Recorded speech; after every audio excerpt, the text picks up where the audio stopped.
I'm giving the perfect devil fruit to each Straw Hat. So the other day I saw that my friend Zach over at his channel on IMD King tried to figure out the best devil fruit for each Straw Hat that doesn't already have one, which sounded like a ton of fun, so I'm going to be doing the exact same thing. But I'm convinced that I'll be able to find even better fruits, and at the end of these, all of the Straw Hats are just going to be absolutely broken. Starting with Sanji. Now, Zach ended up giving Sanji Whitebeard's Gura Gura Earthquake fruit, which would turn Sanji's kicks into some of the most devastating attacks in all of One Piece. No doubt a pretty good pick. Definitely way better than what Oda, the author of One Piece, actually proposed for Sanji's devil fruit himself. 𝙻𝚎𝚐𝚐𝚗𝚍 swim fruit, which allows the user to swim in the ground or walls, which yeah, is pretty powerful, but doesn't fit Sanji's fighting style of kicking or his personality at all. So let's find him something that will actually work with his power and enhance it. Now, Sanji's broad range of abilities actually rule out a ton of fruits in the first place. He can already fly and has superhuman strength, which does mean that he doesn't really need any type of zone fruit that would give him any of these abilities, like for example Kaido's dragon fruit. As you well know, he also has fire powers, in my opinion ruling out something like the magma or fire logia fruits that would be sort of redundant in this case. And on top of all this, his genetically modified body gives him iron hard skin and high defense value, so Sanji doesn't need anything like the barrier or diamond fruit as well. Now I think that one fruit that would perfectly enhance Sanji's powers is actually Aokiji's ice fruit, a Logia type devil fruit that would make Sanji even more unpredictable and harder to damage than even before. Also, ice powers would be the perfect balance to his fire powers, basically making him the Todoroki of One Piece. And on top of that, he can use the cold to keep food on the Thousand Sunny fresh as well. In my opinion, a lot more balanced than the earthquake fruit that has pretty high collateral damage to it. But just as I was about to write this down, it hit me. There is one fruit that is even better for Sanji, and that's Robin's Hana Hana no Mi, which would allow Sanji to kick from wherever with countless legs, make clones of himself that double all of his abilities, and just imagine Sanji making a giant leg just like Robin, but using his fire abilities and haki with it. And without a question, it would come in even more handy for his cooking abilities. Next up, we don't have Gojo but Jinbei. Now, Zach gave him the mythical Buddha fruit wielded by Fleet Admiral Sengoku. A pretty strong pick once again.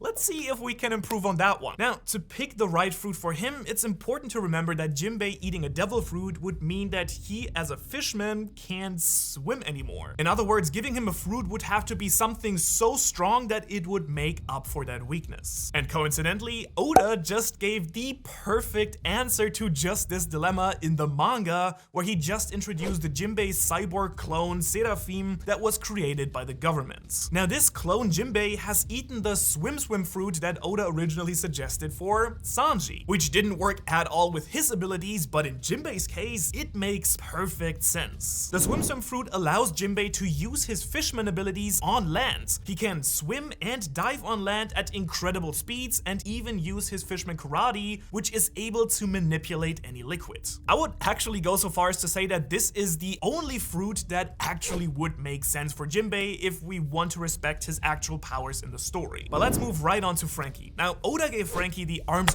fruit that would enable him to turn any part of his body into any weapon, very fitting for a cyborg who can already turn parts of his body into weapons. And yes, that would definitely be useful for Franky because he already uses a lot of different tools, but I honestly don't think that a lack of weapons to choose from is a problem for him right now. I mean, if anything, Franky is such a great engineer that he can simply add those weapons himself. After all, he already has integrated parts of Kizaru's laser powers into his body, on top of tons of other weapons just in random spaces. Now, Zach gave Franky the Gasha Gasha fruit, which is a non-canon fruit wielded by Douglas Bullet, a former Raja pirate, that allows the user to dismantle anything and reassemble it into whatever they can imagine. Which, I can't lie, is perfect for Franky and his engineering powers. Since he knows the plans of the Pluton, for instance, he could even use this power to reassemble the ancient weapon. But for this video, I really want to try and stay within the canon. So one interesting power for Franky could be Bartolomeo's barrier fruit that would give him incredible defensive powers on top of his offensive ones and make him even more tanky than he already is. But I do want to go more into the offensive route, of course. For example, something like Buggy's Barabara no Mi would allow him to freely manipulate and control his cyborg body parts freely, which would be pretty incredible. And this could even be improved upon by giving him Kid's magnet fruit that would give Frankie similar powers to Bullet's non-canon fruit. In this case, he could just use the metal in his surroundings to upgrade and repair his body, or freely assemble any machine that he wishes. But once again, I do think that I found one devil fruit that is the absolute perfect match for Frankie. You might remember that Frankie's bottleneck is actually his cola powers that can run out fairly quickly. And so Frankie would be truly unstoppable in my opinion with Enel's Goro Goro no Mi. This would give him infinite energy to power truly gigantuous machines and also give him incredible offensive powers, of course. He could even turn the 1000 Sunny into an indestructible force of nature. And since we just learned in the manga that Vegapunk's technology is reverse engineered from the ancient kingdoms that also had unlimited energy, in my opinion, this fruit would make Frankie the most powerful character in the entire world. So make sure that you're subscribed or I will send Thunder God Frankie to get you. Now this of course means that the Goro Goro no Mi can't be the fruit that we give to Nami. By the way, that is exactly the fruit that both Zack and also Oda Sensei would give to her. And yes, it does seem like the perfect fit for Nami's current powers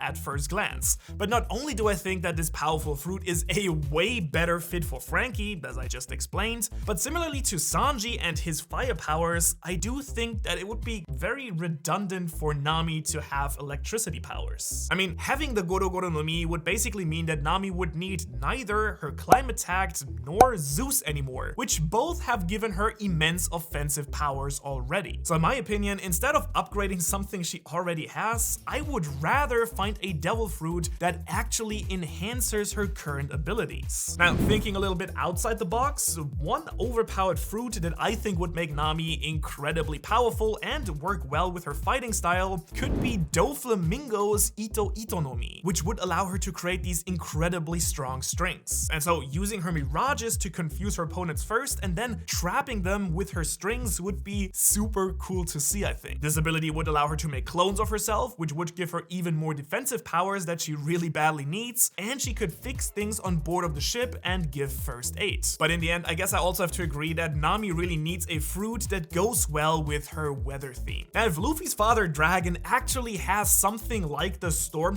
fruit, that would of course be the ultimate fruit for Nami, but it's not confirmed in the story, yet at least, so we can't use it. And something that might be an even better fit anyways could be Big Mom's Soul fruit. As you know, Nami is already using a homie to fight, and if she was able to turn anything from lightning to fire to water into a living thing that she can control, well, she could manipulate the weather and much more on top of it. And now some people have argued that Nami could not use this fruit for moral reasons, but other than Big Mom, I personally think that Nami would probably simply use her own soul and maybe that of her crewmates to create any new homies. But luckily, we don't even have to debate this moral dilemma because my personal favorite and the, in my opinion, perfect fruit for Nami would be Kaido's dragon fruit. I mean, it can naturally create clouds in just moments, which would turn the entire battlefield into her terrain to control, where she could just rain down powerful lightning with Zeus. She could create wind for the Sunny, of course she could fly, and on top of everything else have the most ridiculous offensive power imaginable. Now Zack did give this fruit to Usopp instead, or to be more precise, to Usopp's slingshot, which I do find incredibly creative and would look pretty epic, but again, we really want to try here and work with the Straw Hat's natural abilities. Oda's pick for Usopp is the pocket fruit, which would basically give his body infinite pockets, which he says is perfect for a sniper like him who needs places to store his ammunition, which, I just gotta be honest, is pretty lame. In my opinion, the only devil fruit that I want for Usopp is a mythical human fruit model giant. I mean, think about it. Usopp throughout the story has become friends with all the giants of Elbaf: Dory and Bragi, Oyamo and Kashi, Hyruujin and Dressrosa. As you probably know, the giants represent Usopp's perfect image of a brave warrior of the sea, his dream. So really, what better way to literally make his dream come true than turning himself into an actual giant? Isn't that right, Gojo? What's that? Oh yeah, this devil fruit does probably really exist in One Piece, and it would be so perfect for Usopp, but since it's not an official fruit quite yet, let's think of a more suitable alternative.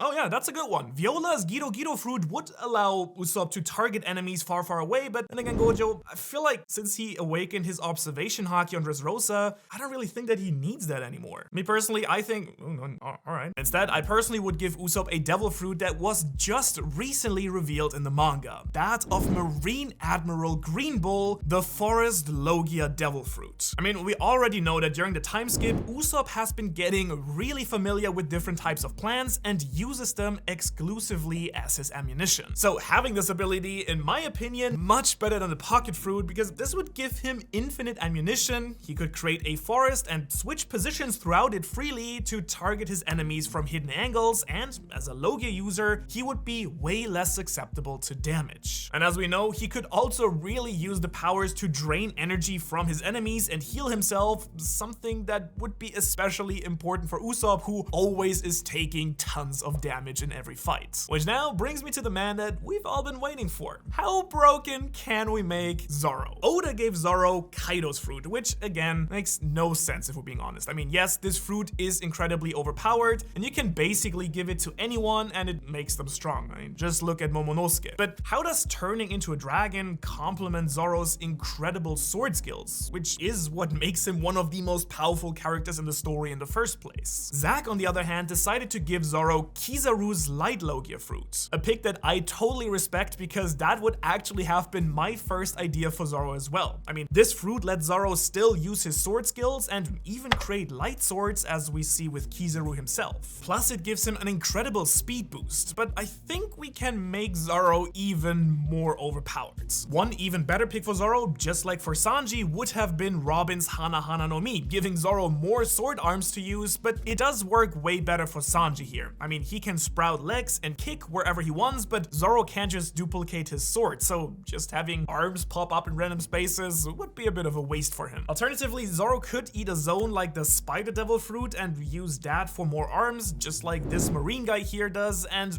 use some poison attacks, but that's also not really like Zoro's fighting philosophy, I feel. Though then again, you could also kind of argue that the use of any sort of devil fruit would kind of go against Zoro's Bushido code. So for the sake of this video, let's say we hold a knife to Luffy's throat and tell Zoro to eat a devil fruit or else. Which one is the best? Well, I personally would give Zoro none other than Blackbeard's Yami Yami no Mi, the darkness fruits. Think about it. Its ability to nullify devil fruit powers depends on direct contact with the opponent, something that very much works in Zoro's favor as a swordsman. He's able to drain opponents of their fruit ability, so they actually have to face him straight on with their own sword fighting skills. As a result, this would make even the most powerful devil fruit users completely powerless against him. Just imagine Blackbeard with Zoro's sword fighting skills and you get the idea. And on top of that, Zoro could just store infinite things inside his pocket dimension, basically working as an infinite storage source for the crew. So let me know which one you would have chosen for each Straw Hat, but in the meantime, make sure to check out Zack's original video right here, and while you're at it, let's get him over 100,000 subscribers as well.